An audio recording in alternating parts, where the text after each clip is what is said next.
masela zokhala sizothatha umasipala thina siyawakhipha masela zokhala sizothatha umasipala thina siyawakhipha masela zokhala sizothatha umasipala thina siyawakhipha masela zokhala.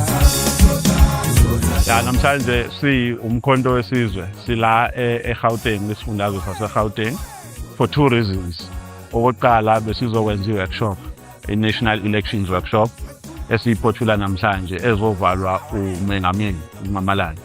Okwesibili sidistributor i-elections material kuma comrades ama regions. So la eGauteng sikala ngeGauteng sibanikeza ikipa, sibanikeza amagazebo, sibanikeza amaflyer, sibanikeza amabhodi, sibanikeza yonke imaterial ukuze umkhonto wesizwe party ngevoter registration weekend ube visible, but also ube ready ngayo yonke indlela, ngoba sifuna ukuthi ama-comrades wethu ashiswe ilanga endaweni ezehlukene, futhi asebenze kahle ngaphandle kwama-frustrations ukuthi akunakudla.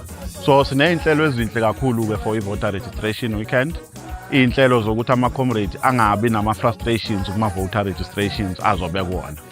Sithi-ke siyawancenca amalungu omkhonto ukuthi awancenca abantu bakithi base-South Africa ukuthi ababhalisele ukuvota abangakabhaliseli ukuvota, kodwa bangabhaliseli ukuvota nje, babhalisele ukuvotela umkhonto wesizwe party ngoba yilona iqembu elizokhulula abantu bakithi. Sizothatha umasipala thina siyawakhipha masela zokhala.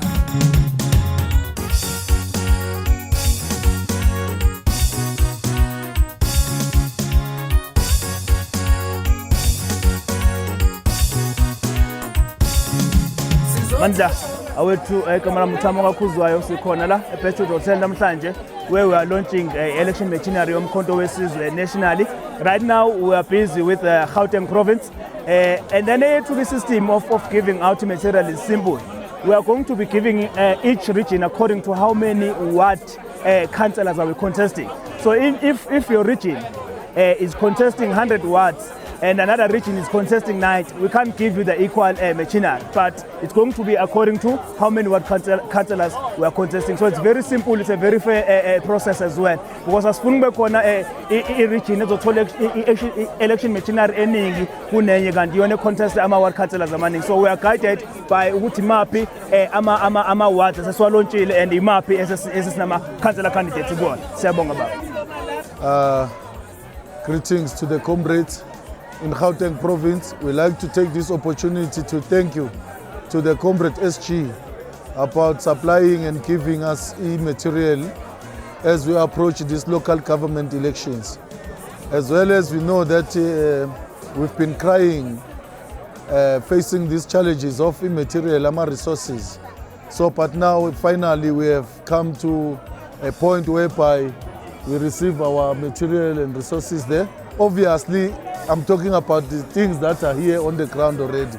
We also like to thank you to the president of the organization that he take this opportunity and listen to the Gauteng province, the crisis and the challenges that we are having, and is here as well, the comrade president, to address those matters. So we thank you very much for this opportunity, and we also thank you that we are the first people to receive resources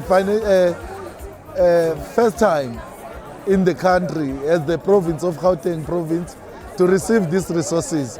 Thank you very much, Comrade President, with your leadership of the National Executive Committee. We thank you. Amandla.